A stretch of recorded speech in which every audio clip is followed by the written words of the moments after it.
77ാം republic ദിനം ആഘോഷിക്കുന്ന ഈ അവസരത്തിൽ ഇന്ത്യയെ നയിക്കാൻ ഒരവസരം ലഭിച്ചാൽ എനിക്ക് ചില സ്വപ്നങ്ങളും കാഴ്ചപ്പാടുകളുമുണ്ട്.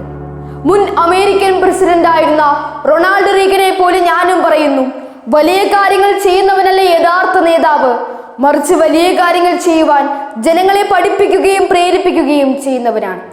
നല്ല നാളെയെക്കുറിച്ച് സ്വപ്നങ്ങളുള്ളവനാണ് ഞാൻ. ആ സ്വപ്നങ്ങൾക്ക് വേണ്ടി പരിശ്രമിക്കുന്നവനാണ് ഞാൻ. ഞാനൊരു നേതാവായി തീരുമ്പോൾ എൻ്റെ ജനങ്ങൾക്കും പ്രതീക്ഷയോടെ ആത്മവിശ്വാസത്തോടെ സ്വപ്നങ്ങൾ കാണാൻ കഴിയണം. അത് നിറവേറ്റിയെടുക്കാൻ അവരെ സഹായിക്കുന്ന സമത്വ സുന്ദരമായ ഒരു ലോകം. അവിടെ യാതൊരു തരം വിവേചനങ്ങളും ഉണ്ടാകരുത്, യുദ്ധങ്ങൾ ഉണ്ടാകരുത്. ആർത്തി അടക്കാൻ വേണ്ടി മനുഷ്യൻ നടത്തുന്ന അതിക്രമങ്ങൾ മൂലം പ്രപഞ്ചത്തിന്റെ സമനില തെറ്റുന്ന പ്രകൃതി ദുരന്തങ്ങൾ ഇനി ഉണ്ടാകരുത്. അതിനായി ഒരു നേതാവെന്ന നിലയിൽ എനിക്ക് എന്ത് ചെയ്യാൻ കഴിയും? മതങ്ങളെ പോലെയും മറ്റു മാനവിക ശാസ്ത്രങ്ങളെ പോലെയും ഞാനും വിശ്വസിക്കുന്നു, കുടുംബമാണ് സമൂഹത്തിന്റെ ആധാരം. അതുകൊണ്ട് തന്നെ സമൂഹ നിർമ്മിതിയും രാഷ്ട്ര നിർമ്മിതിയും ആരംഭിക്കേണ്ടതും കുടുംബങ്ങളിൽ നിന്നാണ്. പരസ്പരം ബഹുമാനിക്കുന്ന കുടുംബങ്ങൾ എനിക്ക് സൃഷ്ടിക്കണം.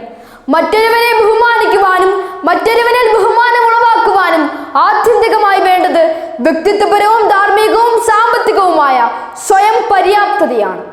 അതിനായി ഒരുവന്റെ കഴിവുകൾ പൂർണ്ണമായും പ്രകാശിപ്പിക്കുവാൻ കഴിയുന്ന അഭിരുചികൾക്കനുസൃതമായ തൊഴിലിടങ്ങൾ സൃഷ്ടിക്കുന്ന വിദ്യാഭ്യാസം ലഭിക്കണം.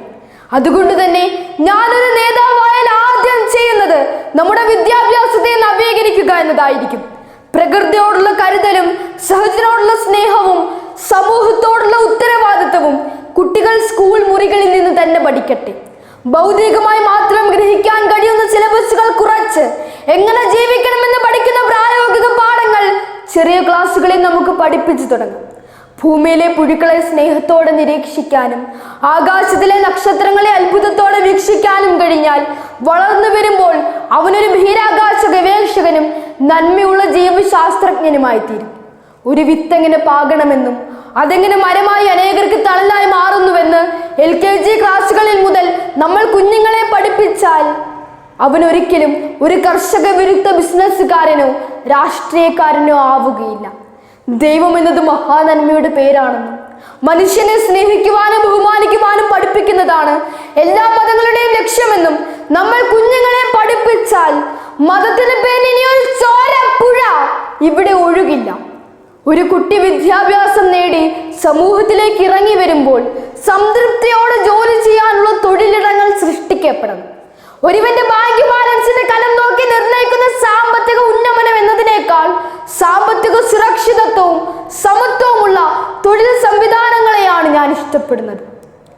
കൂടുതൽ ശമ്പളം കിട്ടുന്ന തൊഴിൽ നോക്കി പ്രൊഫഷണൽ രംഗത്തെ കിടമത്സരങ്ങളിൽപ്പെട്ട് വിഷാദ രോഗത്തിന് അടിമകളാകുന്ന ഒരു വലിയ സമൂഹം നമ്മുടെ ചുറ്റുമുണ്ട്. വിയർത്തും മുറക്കിളച്ചും കഷ്ടപ്പെട്ട് പഠിച്ച് ഇഷ്ടപ്പെട്ട തൊഴിൽ സമ്പാദിക്കുവാൻ വേണ്ടി ഇറങ്ങി വരുമ്പോൾ സമൂഹത്തിന്റെ അനീതികൾ മൂലം തൊഴിൽ രഹിതരായ കോടിക്കണക്കിന് യുവജനങ്ങൾ നമ്മുടെ മുന്നിലുണ്ട്. അതിനായി അഭിമാനത്തോടെ ഇഷ്ടപ്പെട്ട തൊഴിൽ ചെയ്ത് ജീവിക്കുവാൻ ഒരുവനെ അനുവദിക്കുന്ന ഒരു തൊഴിൽ സംസ്കാരം തന്നെ നമുക്ക് രൂപപ്പെടുത്തിയെടുക്കണം. ഗുണമേന്മയുള്ളതും സാമ്പത്തിക സുരക്ഷിതത്വം നൽകുന്നതുമായ തൊഴിലിടങ്ങൾ കൃഷിമേഖലയിൽ സൃഷ്ടിക്കാൻ ഞാൻ പരിശ്രമിക്കും.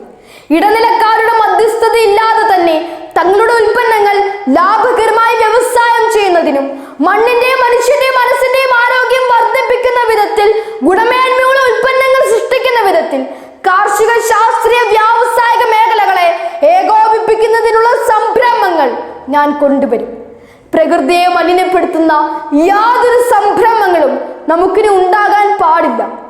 ഒരു രാജ്യത്തിലെ വ്യാവസായിക മേഖല എന്നാൽ വൻ കോർപ്പറേറ്റ് കമ്പനികൾ മാത്രമല്ല, സ്വച്ഛതയോടെയും സമാധാനത്തോടെയും സുരക്ഷിതത്വത്തോടെയും ജീവിക്കുന്ന ഗ്രാമങ്ങൾക്കും ആവശ്യമായത് നൽകുന്ന ചെറുകിട സംരംഭങ്ങളെയും ആദിവാസി മേഖലകളിൽ പോലും എത്തിപ്പെടാൻ കഴിയുന്ന അടിസ്ഥാനപരമായ യൂണിറ്റുകളെയും തുല്യതയോടെ പരിഗണിക്കുന്ന വളർത്തുന്ന ഒരു വ്യാവസായിക നയം നിലവിൽ വരണം.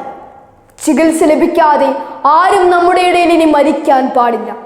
എല്ലാ ഗ്രാമങ്ങളിലും പ്രവർത്തനക്ഷമമായ ഗുണമേന്മയുള്ള ക്ലിനിക്കുകൾ ഉണ്ടാകണം. നമ്മുടെ പാരമ്പര്യ വൈദ്യ മേഖലകളിൽ കൂടെ ഗവേഷണങ്ങൾ നടത്തേണ്ടതുണ്ട്. ഇവയൊക്കെ പറയുമ്പോഴും മനസ്സ് നൊന്നുകൊണ്ട് ഞാൻ മനസ്സിലാക്കുന്ന ഒരു സത്യമുണ്ട്. അത് ലോകം നേരിടുന്ന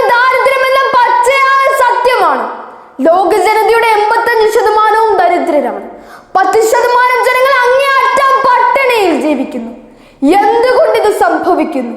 അത്യാഗ്രഹമൂത്ത് ചില മനുഷ്യർ അസത്യത്തിലൂടെ സമ്പാദിച്ചു കൂട്ടുന്നത് കൊണ്ടാണ് പ്രിയമുള്ളവരെ അനേകം മനുഷ്യർ പട്ടിണിയായും രോഗത്താലും യുദ്ധത്താലും നമ്മുടെ മുമ്പിൽ പിടഞ്ഞു മരിക്കുന്നത്. ഇവയ്ക്ക് മാറ്റം വരണമെങ്കിൽ ധാർമ്മികതയുള്ള വ്യക്തികൾ ഉണ്ടാകണം, ബോധ്യങ്ങൾ നൽകുന്ന വിദ്യാഭ്യാസം ഉണ്ടാകണം, സ്നേഹമുള്ള കുടുംബങ്ങൾ ഉണ്ടാകണം, സുരക്ഷിതത്വം നൽകുന്ന നീതിന്യായ സംവിധാനങ്ങൾ ഉണ്ടാകണം, സ്വാതന്ത്ര്യം നൽകുന്ന രാഷ്ട്രം ഉണ്ടാകണം, സംതൃപ്തി നൽകുന്ന തൊഴിലിടങ്ങൾ ഉണ്ടാകണം. ഇങ്ങനെ ഒരു ഇന്ത്യയാണ് എൻ്റെ സ്വപ്നം. അതുകൊണ്ട് ടാഗോറിനെ പോലെ ഞാനും പ്രാർത്ഥിക്കുകയാണ്. ഭയരഹിതമായ മനസ്സും ഉയർന്ന ശിരസ്സും സ്വതന്ത്രമായ അറിവും സത്യത്തിന്റെ ആഴങ്ങളിൽ നിന്ന് പുറപ്പെടുന്ന വാക്കുകളും പൂർണ്ണതയിലേക്ക് കൈകൾ നീട്ടുന്ന പരിശ്രമങ്ങളും എപ്പോഴും വിശാലമാകുന്ന ചിന്തകളും പ്രവൃത്തികളുമുള്ള സ്വാതന്ത്ര്യത്തിന്റെ സ്വർഗത്തിലേക്ക് എൻ്റെ പിതാവേ, എൻ്റെ രാജ്യം ഉണരട്ടെ. നന്ദി.